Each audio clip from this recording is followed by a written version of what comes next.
Hello again and welcome back to the Mighty Oaks podcast, the official podcast of Oakleigh Cricket Club.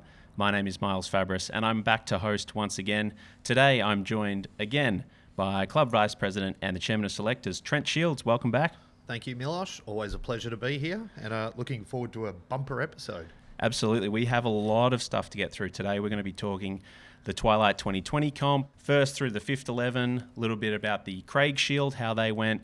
And of course, Trent's top five is making a return. An exciting one today, a tasty one, dare I say. Let's hope. And as always, I'm wearing a different Oakleigh cap. Yes, today. Tell me about the hat. So this is my playing cap, the baggy blue. I wore only two of those in my 25-year career, so that's a good effort. It's got a little bit of the Steve Wars falling apart here at the side as well. Have you worn yours to the Australian Open, or? I have not worn mine to the Australian Open nor Wimbledon.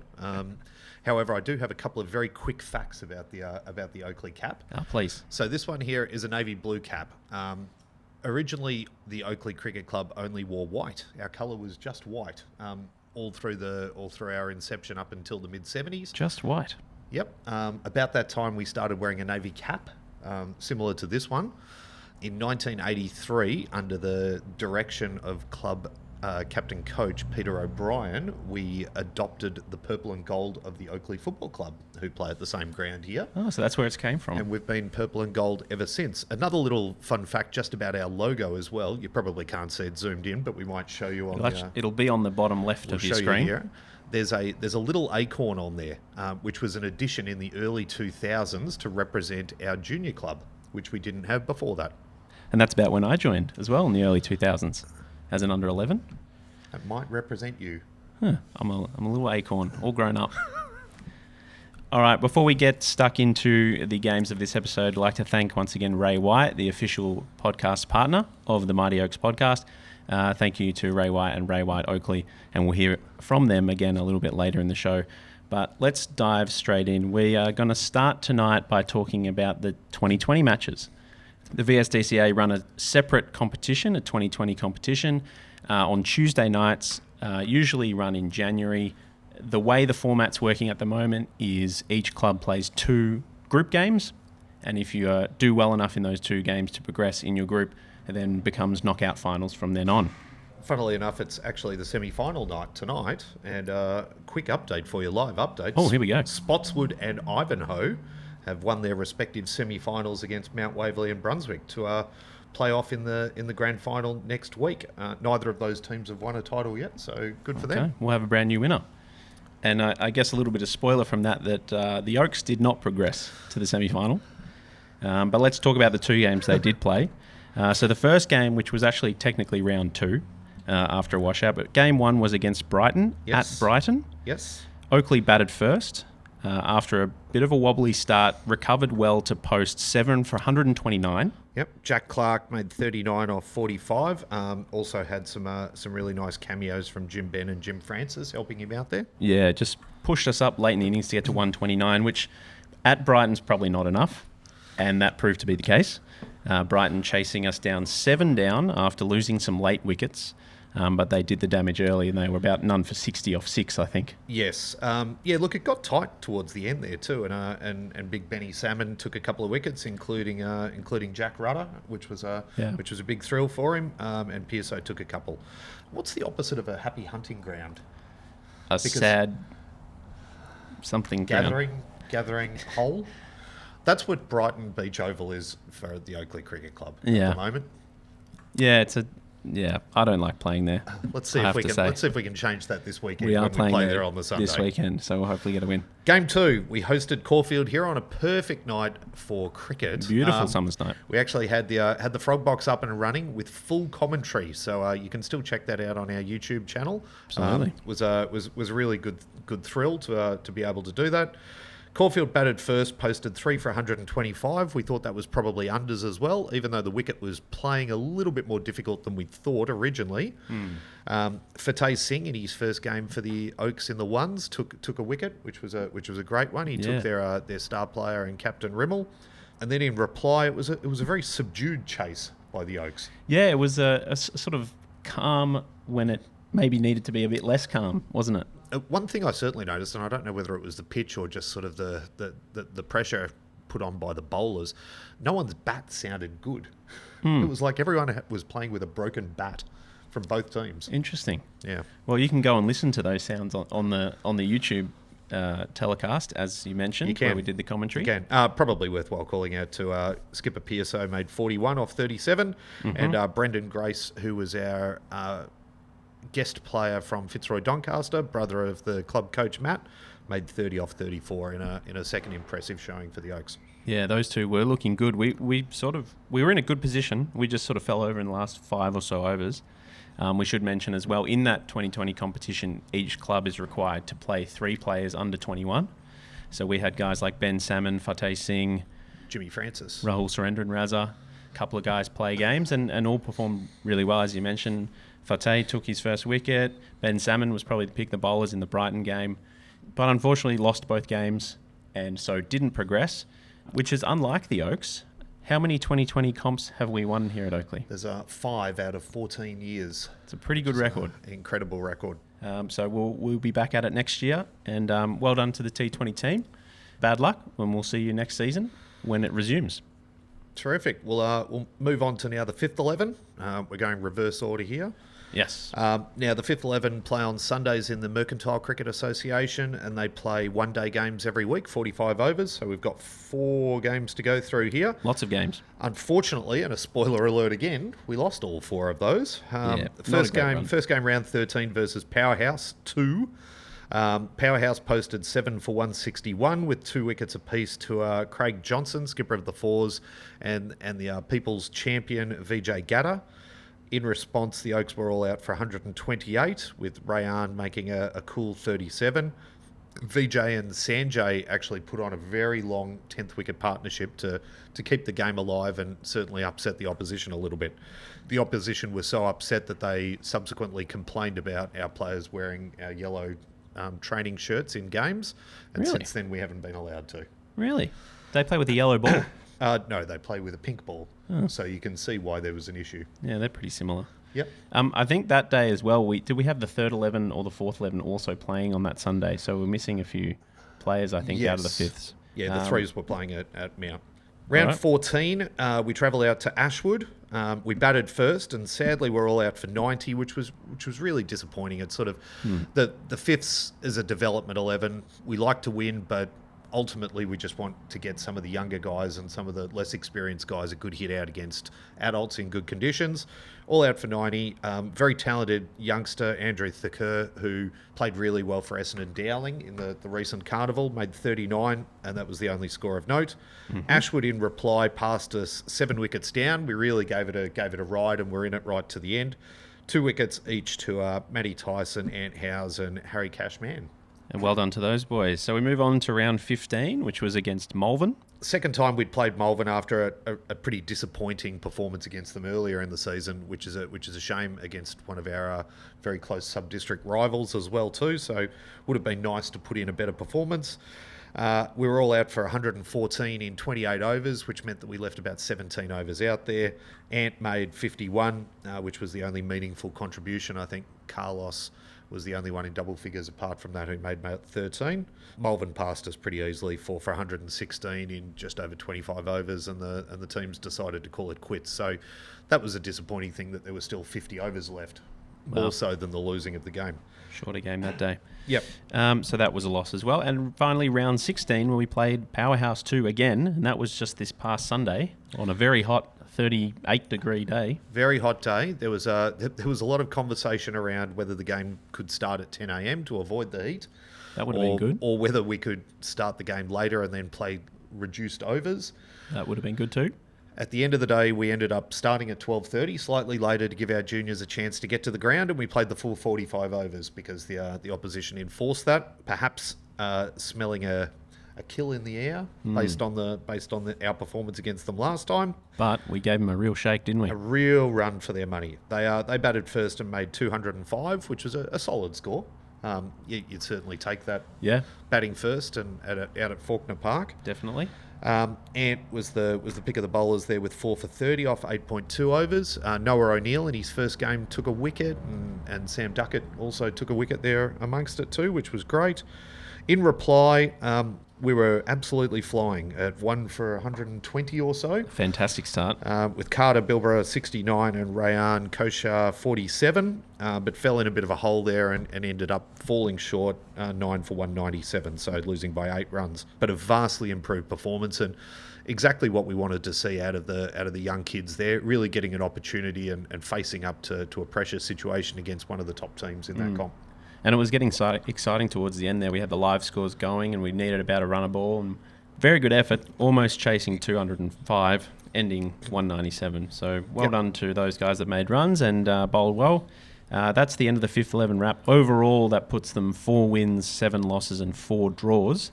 So we'll hope for some more scores, some more development out of the young players down the fifth 11. And well done to those guys. All right, let's go on to the fourth 11. Start with round 10 versus Mount Waverley. One-day game, which was a really good win against Mount Waverley, who are currently on top of the ladder, as I can see over here on the board. Yeah, dominant win. Oakleigh batted first and made 7 for 165, with Josh Gunawardena 37 not top scoring, but he made 37, and Raf Parton made 39 not. Terrific performance there. Josh actually, even though he is still a junior, he played Woolworths Blast Milo cricket at Oakleigh and juniors before trying his luck elsewhere, but then coming back to the home of cricket. So welcomed back with open arms and performing very well. Well done, Josh. And in response to Oakleigh's 165, Mount Waverley were all out for 89. Skipper Craig Johnson 3 for 7 off 5.4 overs, pretty handy. Expensive. And 2 wickets each to Finton Raystrick, Harry Cashman, and Karuna Ratner. Well done to those guys, 2 wickets each, and a great win against the top side, as you just mentioned. Yep. Moving on to round 11 versus Brighton in a one-day game. Unusually low-scoring game for Dendy Park games, which are normally very high-scoring games on a postage-stamped ground. Brighton batted first, were all out for 118. Welcome return to form from Jack Allen, 3 for 26 off his 7 overs, and 2 wickets apiece to Joel Ajani and Josh Gunawardena. Josh again, well done. And so chasing 118, Oaks passed them 7 down. Lost early wickets in this one, but a steadying partnership at the end, and the old head Ryan Chappell ended with 29 not out to top score and just guide the Oaks over the line for their second win in 2 games. Very good form this season, Chappie. Yeah, he's hitting them really well and scoring quickly. Yeah, just really holding the team together in that lower middle order position. Round 12, most recently on Saturday again too. So travelled out definitely the furthest road trip for the 3s and 4s this year, out to Croydon at Fred Gill Oval. And a 2-day game. 2-day game. So they're both Saturdays. On day 1, bowled out Croydon for 122, with 2 wickets each to Josh Gunawardena again, Craig Johnson and Harry Di Rosario with his little offies that are very nice. Well bowled to those 3. So that was day 1. Oakleigh didn't bat at all on day 1, despite the fact that maybe they should have. Only 65 overs on day 1. Should be a full day of 80, but doesn't matter. They batted on day 2 and did it really easily. So chasing 122, they ended 7 for 216. So they obviously kept batting once they passed them, which you can do in a 2-day game. And really well done to Raf Parton, who scored 50. His first senior 50 for Oakleigh. So well done, Raf. Absolutely. Some real improvement by Raf after really putting in a lot of work over pre-season and being at every session. And it's great to see him getting some rewards post-Christmas now too. Absolutely.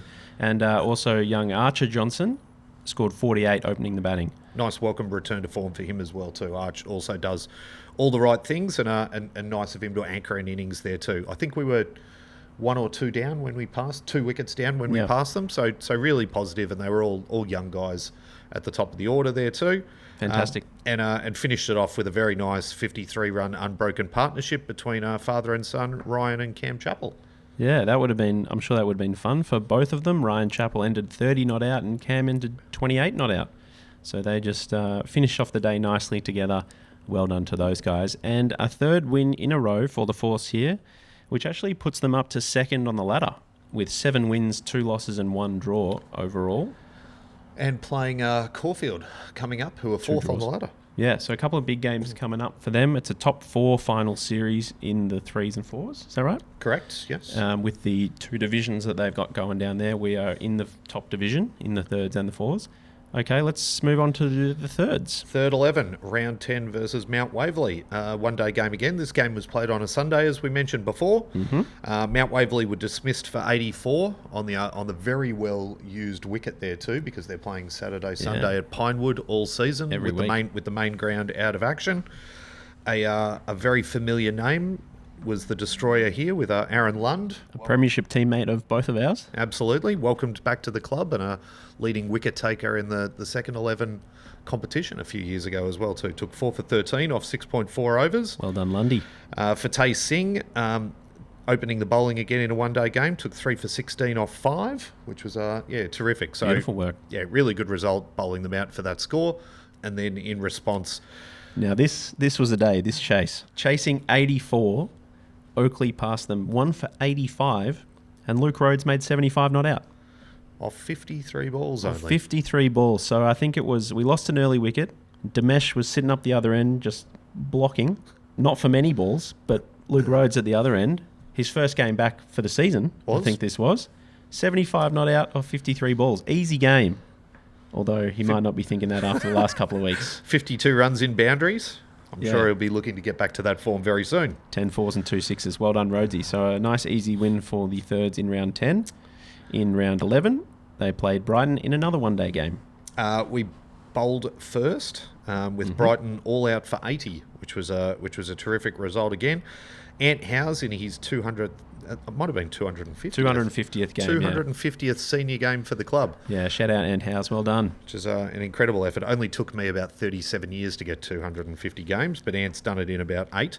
So, so well done. That's probably what happens when you play every day of the week for 5 years. Play Saturday, play Sunday, play winter cricket. Winter, summer, doesn't matter. He'll play it. But yeah, fantastic. 5 for 21. Games. And in response, Oakleigh thought it might have been a nice walk in the park. But just chasing 80. 1.5 overs later, or 2 overs later, 4 for 6. Yeah, in a little bit of trouble there. Luckily, they were only chasing 80, and it was Damesh Patel and Pierce Kidson-Purry who batted together. Damesh got 37, and Pierce, or KP as we call him, got 30 not out, and just steadied the ship and guided the Oaks home to pass them 5 down. Yeah, both batters played with some really strong intent, which is probably not their main game as well too. So like to see more of that, boys, because you can be some real weapons in that grade if you bat like that. And another win. So we move on to round 12 against Croydon. This was also a 2-day game that just finished last weekend. We bowled first in this match as well in week 1, bowling Croydon out for 104. 3 wickets to Ant Howes and Max Getley, 3 for 26 and 3 for 27 respectively, both bowling about 15 overs, so really getting the job done for the team. Then they did bat on day 1 here. They were about 1 for 50 overnight, or across the week, as you say, with Carter Bilbrough was on 31 but was unavailable week 2, is that right? Correct, yes. So he retired on that score. He got the retirement. Like the 4s earlier, they passed the score of 104 pretty quickly in the day but continued to bat. Ended up being all out for 204, and another shout out to Anthony Howes doing it with both bat and ball, made 74 off 72. From the chairman's perspective, probably a little bit of a disappointing result there, even though we got the 6 points. There was a real opportunity for the guys to get some serious batting in and make some runs in perfect conditions. It was 30 degrees, the wicket was flat, the outfield was fast, the opposition had already lost. There was a real chance for guys to dig in and fill their boots, as they like to say on shows like Triple M that we would never be on. But we'll come up with something a little bit more highbrow for next time. Nevertheless, a 100-run win there, and 3rd win in a row for the 3rds as well. Overall, that puts them also in 2nd place with 6 wins, 3 losses and 3 draws. So well done to the 3rds. Now, before we get to your top 5 segment, which is making a triumphant return, I just wanted to do a quick summary of the Craig Shield team, which we talked about with Jimmy Benn in our previous episode. So they had a tournament in the first couple of weeks of January. This is the under-15 representative competition amongst the sub-district clubs. Just wanted to shout them out. So despite the fact that it was the first 2 weeks of January, they had a lot of rain in those 2 weeks. So 3 of their games were draws from washouts, And the 4 full games they played, they won 2 and they lost 2. Even though it sounds maybe a little disappointing, particularly the games that didn't get finished, it was a really positive step up from the last few years. We won a couple of games and we were more than competitive in a number of other ones, so it was a really positive step. The fact that 9 of the 14 boys selected in the squad were Oakleigh juniors was also another real positive. A couple of the sort of, and I thank you to Greg Ajani for setting up the frog box each day too, so I was able to catch a little bit of this while I was at work. A couple of the standout performances for me were Killer Kilpatrick's 33 against Ormond, who are a traditionally very strong side. Oysters did a great job there, and was a solid contributor throughout the tournament, and in particular an unbroken 59-run stand, which got us the win against Port Melbourne. In a game that was very reminiscent of games that we would have lost in years gone by, but we won it 4 down with a 60-run unbroken partnership between the skipper, Tom Corrie, and Ned Cannington. And a shout out to Tom Corrie, who ended up with the most runs for the Oaks, 133 runs at 37.6. Top score of 45 and 33 not. And most wickets to Matt Espitox. Desposito. Maybe. Took 5 wickets for the tournament, an average of 13.2. Our own Sam Duckett and Maxie Turner took 4 each, who were just behind him as well, who bowled good spells as well. Beautiful. So well done to Ryan Chappell, Jimmy Ben and Nick Thurgood, who helped out Chaps coaching that team, and well done to everyone in the team. 10 years I think Chaps has been doing it for, which is an incredible innings. Fantastic. Thank you, Chaps. All right, Trent, we're going to take a quick break. We're going to come back with Trent's top 5, and then we'll take you through the second and first 11s here on the Mighty Oaks podcast. The Mighty Oaks podcast is proudly presented by Ray White Oakleigh. Ray White is there to help with all your real estate needs, including buying, renting, or selling your home. Go and see Jonathan Eves at Ray White Oakleigh and tell him the Mighty Oaks podcast sent you. Welcome back to the Mighty Oaks podcast, part 2 of episode 5. My name's Miles. I'm here with Trent, and we're going to go straight into the famous segment returning, Trent's top 5. Might have made a slight error here too, Miles, with talking about food at dinner time. Ooh. So hopefully don't make all of our viewers and particularly our hosts too hungry. So it's a food-related top 5. It is a food-related top 5. So the Oakleigh Cricket Club is famous for a lot of things, but the Thursday night Splatty Meal Deals are an institution of the club and have been for about 20 years now. Peter and Glenda Splat, who are intrinsically involved in the fabric of the club. Legends of the club. Both familial relatives of players in our first ever subbies team in 1949-50, and their children have been massive contributors of the club as well too. Every Thursday night put on a meal for everyone, $10 a head, which is the best value in town. So in this very room. In this room, without any further ado, number 5. Okay. Putting Eton Mall to shame, Glenda's marinated lamb souvlakis. Oh, yeah. Yeah, good choice. Very, very good stuff. From local butchers, Tasman Meats, and if you're listening, we might do a collaboration at some stage. Number 4, the business-themed MYOB burgers. Make your own burgers. Right. Often get a beef burger and a chicken burger. Yeah, I was going to say they also give us the option, on a soft brioche bun with your choice of fillings. When Glenda's feeling particularly excited by a Thursday night, we might get egg and bacon as well too. Ooh, yeah. That's always a good Very night. good stuff. Number 3. Now, this might be a bit controversial, being lower than some people might think it would be. Just before you go, I have something in mind which I think will be your number 1. Yes. I haven't seen the list. Okay. Don't disappoint me. We'll see how we go. Number 3, Piccolinos.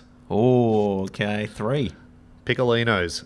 Nothing beats a couple of slices of margarita pizza from Piccolinos with their famous chicken and mushroom gnocchi.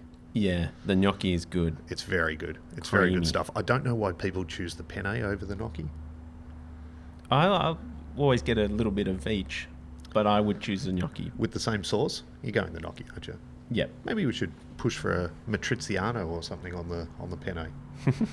just something a little different. Just cut through. But I think if you asked around the club, Piccolinos would be in most people's 1 or 2 slot. And Agreed. you've gone number 3. Agreed. Okay. This is Trent's top 5. This is Trent's top 5. I will not bow to public pressure. Number 2. Wow. Wow, this is what I thought you would have number 1. Mexican. And always for me, hard tacos. Okay. Just hard tacos. You can leave those soft tacos for other people. Never soft. No. Always hard. Not interested. The only time that I'll have a soft taco is if I'm wrapping a hard taco. Just like that crunch. Yes. That's good. It's good stuff. So that's number 2. Number 2. Number 1. You're famous for liking Mexican food. Yes. By the way. Yes, absolutely. This is probably my favourite food of all time, though. And we only get it on very special occasions. Roast pork. Oh, roast pork. Roast pork. With gravy, I'm assuming. How I like to have my roast pork served is a gravy soup with crackle croutons. Yeah, okay. I know you love gravy. Yeah, well, doctors do say that you should drink 8 glasses of gravy a day. That's true. What doctors are you going to? Anyway, that's the top 5. Roast pork, yeah, we don't have that often. Let us know what you think. So I might have to send in a request. Trent is requesting roast pork. Peter Glenda. I hope they're watching. There's another Trent's top 5 Splatty Meal Deals Thursday nights here at the club. Fantastic for everyone to gather after training, enjoy a meal together, and enjoy a delicious meal all of the time. Very much part of the culture around the place. Everyone's welcome. $10, that's all you need. Come on down. We also do selection, read out the teams for each week on a Thursday night, which is often your job being the chairman of selectors. Far more stressful than it is eating the food. Absolutely. Okay. Well, thanks, Trent, for another great top 5 there. We'll move now into the second 11 wrap, and I might start this one with round 10, where we played Noble Park away. Noble Park. Now, this was the day where pretty much all afternoon it just lightly rained, which kind of caused a bit of havoc on the wickets, because after 2-3 hours of light rain, that's enough to make them pretty soft and slippery. But anyway, Moodamere Oval is known as one of the best grounds in the comp and one of the best wickets. Lovely ground. A few of the photos that were passed on to me later that day certainly didn't represent that. They looked a bit more like, for some old footy fans, Moorabbin Oval in the 80s. It did look like a centre square of a muddy centre square of a football field, didn't it? Anyway, so Noble Park batted first. They posted 8 for 146 off their 45 overs. Pretty good recovery towards the end there too. I think they are some pretty lusty hitting in the middle to lower order. Well done to Nick Thurgood and Manny Kingar, who took 2 wickets each. They were the highest wicket takers that day. And then the Oaks came to chase. So by the time they were chasing, and this referenced the photo that you just talked about, I might even put that in the YouTube video, fair bit of the wicket was mud. Just about. It's got a little bit harder as the day went on because it stopped raining the second half of the day, but it was hard work. Nevertheless, Oakleigh started well with our 2 openers, Brambleby and Howes, both putting on, I think, about a 55-ish run partnership. Mm-hmm. Jordan top scored with 32, Jordan Brambleby. But once one wicket fell, a lot of them fell in a hurry, and I think we lost about 5 for 15. We're in big strife and had chewed up a lot of the overs as well. And then it was left to Nick Thurgood and Matt Stamps to forge a rearguard partnership and really counter-attack. Nick Thurgood got 30 before he went out, and when he went out, we still need about 40 runs to win. And it was Matt Stamps and Ben Salmon who put on the partnership. Stampsy making 28 not out and Ben Salmon 11 not out, including hitting the winning boundary with 7 balls to go. 3 blokes who are probably better bats than their records have shown in recent times as well. Yeah, so we ended up passing them 8 down in the second last over, and some jubilant scenes. You can also go on YouTube on the Frog Box and see Benny Salmon give it a couple of double fist pumps when he hit the winning runs, which was awesome. Certainly did, the double cobra.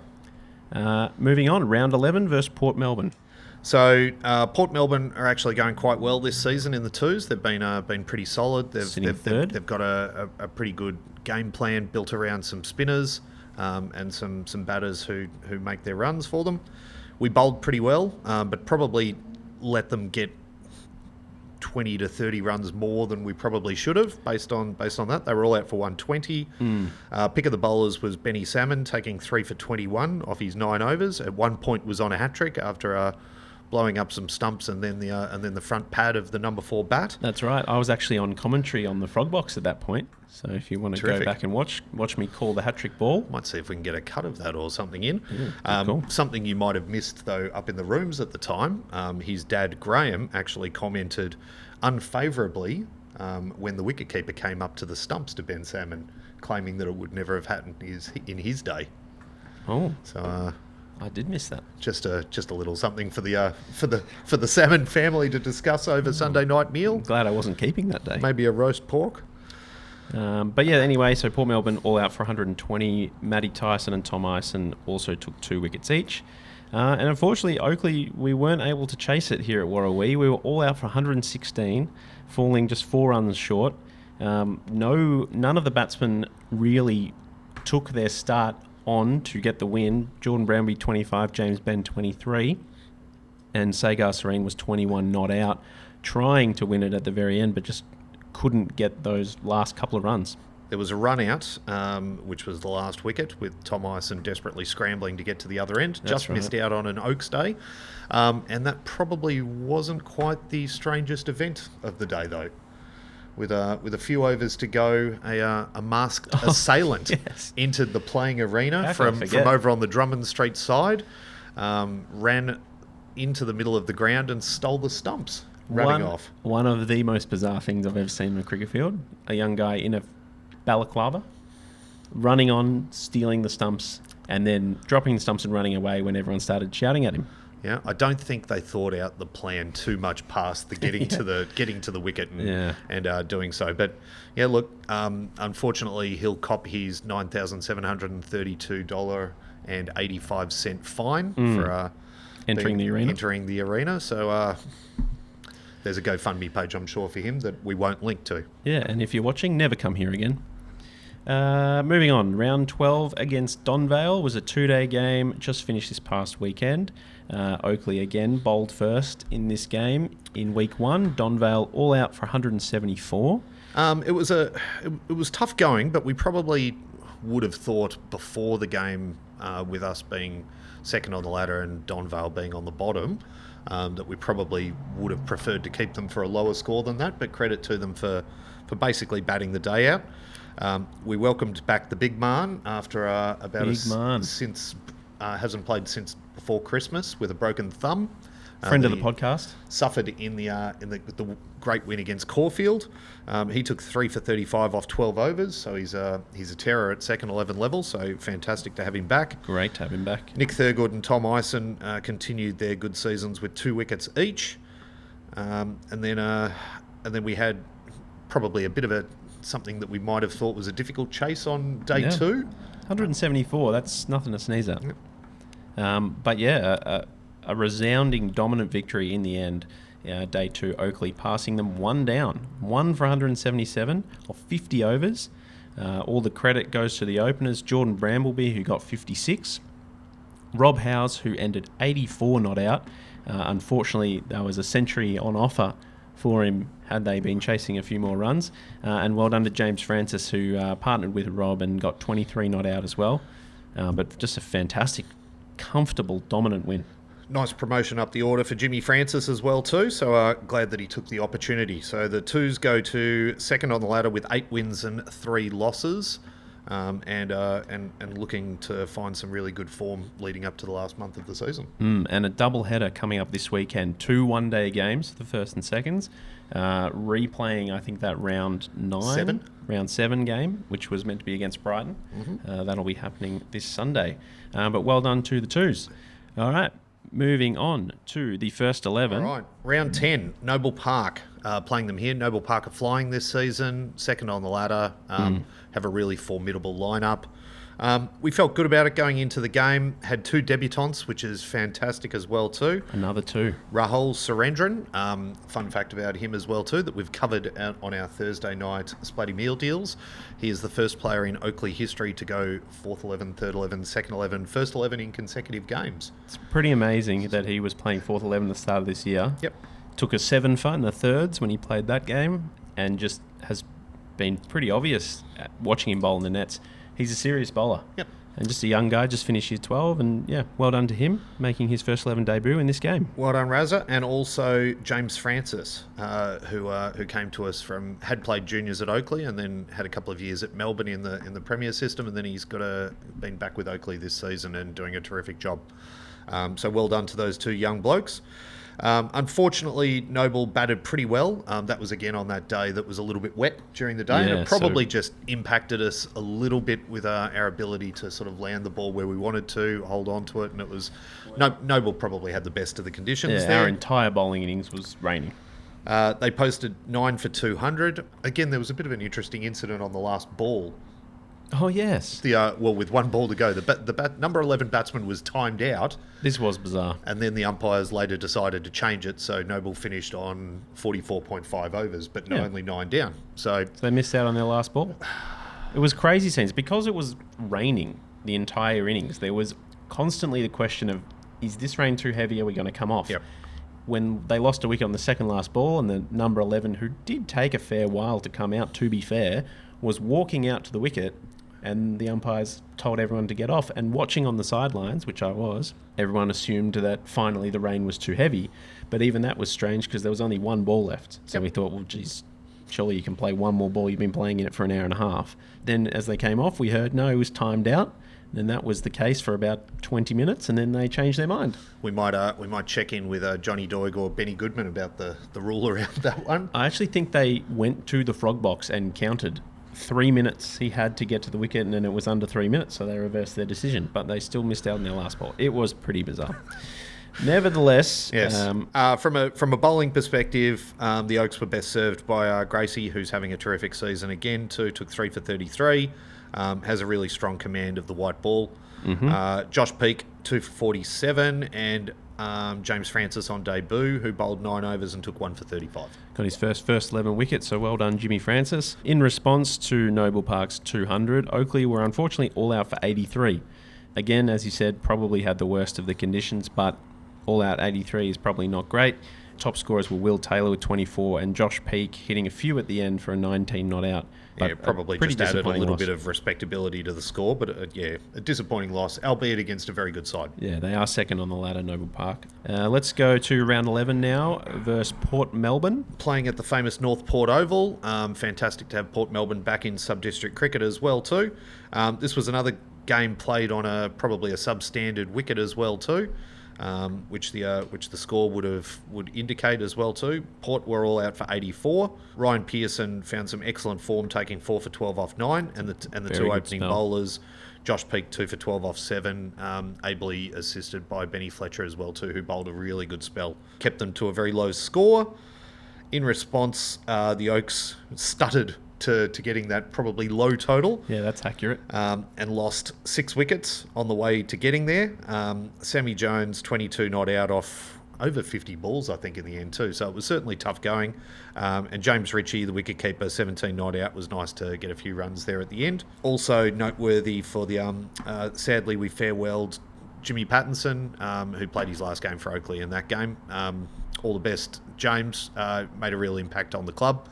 Unfortunately, work commitments just got too much to be able to also play cricket at the level that he wanted to play at. Thanks, Pato, and pretty handy return. I was looking at his season stats for the games he did play. Played very well. Moving on to round 12 against Donvale, a 2-day game finally. First 11 had another win. This was home here at Warrawee Park. Oakleigh bowled first on day 1. Donvale posted 9 for 170. Ryan Pearson, in some very good form with the ball, was the pick of the bowlers with 3 for 33 off 19. And well done to Razza. 19 overs. Yeah, 19 out of 80. Razza and Matty Grace also got 2 wickets each. Yeah, it looked really good up at the top of the order there too. Razza with the first couple of wickets, both nicked off to the cordon. Beautiful.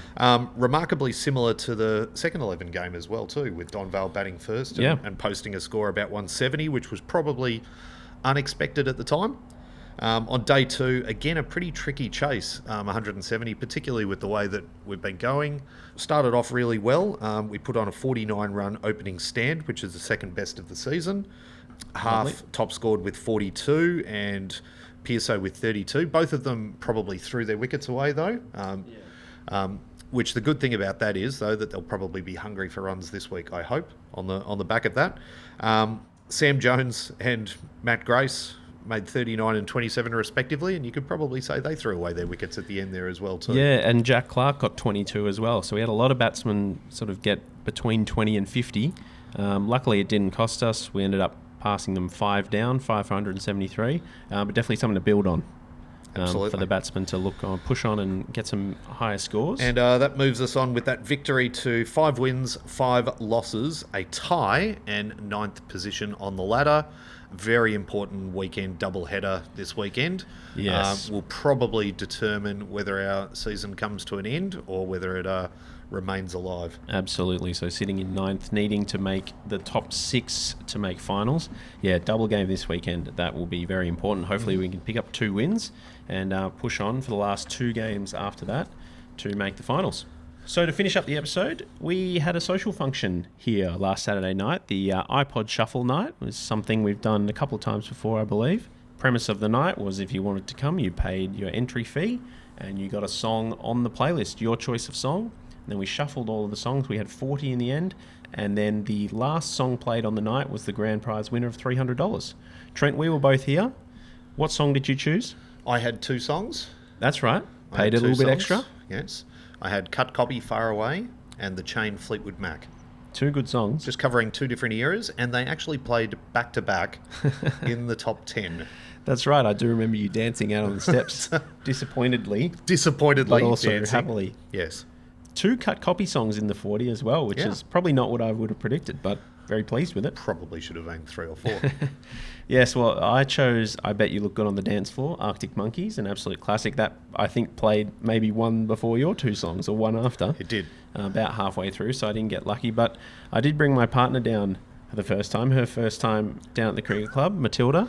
Bit of sweet experience. Yeah, well, she had a song in. She chose Murder on the Dance Floor, topical song at the moment, and was very excited to hear it and became more and more nervous when her song didn't play. And we reached the top 4, which we were told was the top 3.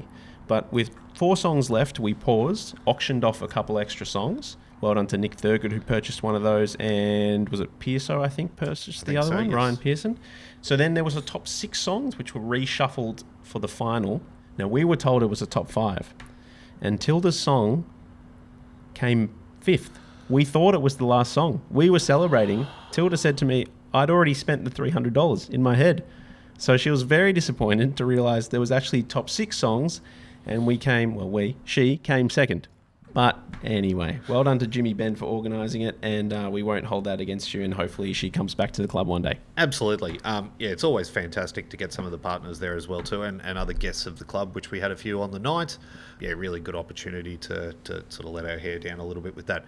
Just quickly there too, do you have a nominee for Best Dressed? Because there was a little bit of a theme. There was a costume theme, off the top of my head. So Jeff Latham, the big man, scared me to death when he rolled in a moon boot. So I thought, we've had that many injuries this year. Oh no, we've had another one. I know second 11 captain Matt Stamps was about to punch him in the face, I think, because he thought he'd got injured climbing the stairs. But turns out his song was Broken Leg, and that was just his costume. So That was not bad. Very good. I've got a nomination for Ryan Chappell as well too, who had the Dead Kennedys song Holiday in Cambodia. He made his very own T-shirt as well too, which he does have a little bit of a tendency to do as well too. Yeah, having attended a few Star Wars matinee movies with him. Oh yeah, made a few Star Wars shirts. Has done in Arabesh as well. Wow.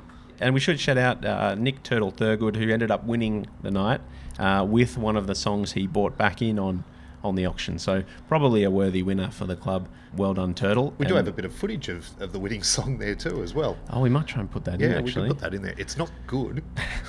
It's not a good song either. No, it is a classic song. Taylor Swift love story.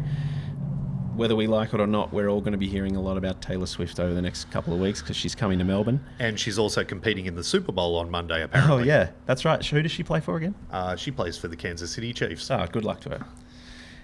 Anyway, it was a good night, iPod Shuffle night, so well done to all involved. Ben Salmon, Jimmy Ben were the main organisers, and another good function here at the club. Trent, before we wrap up, I just wanted to talk quickly about the Vets. Absolutely.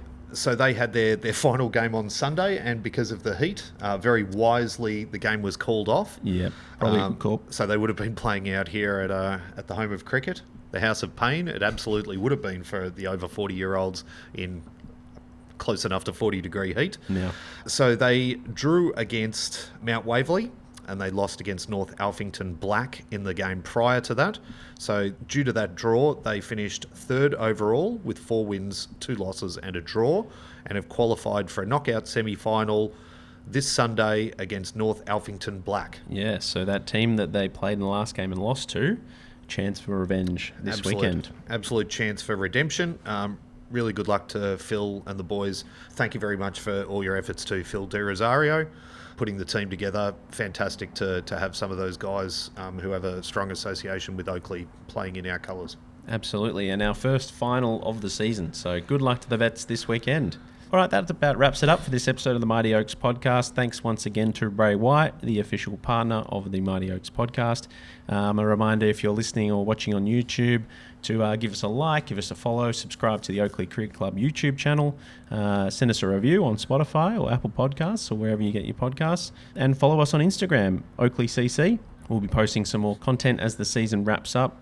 We've got 4 games left before senior finals. All 4 teams looking like they're in with the shot still at this point, so that's awesome.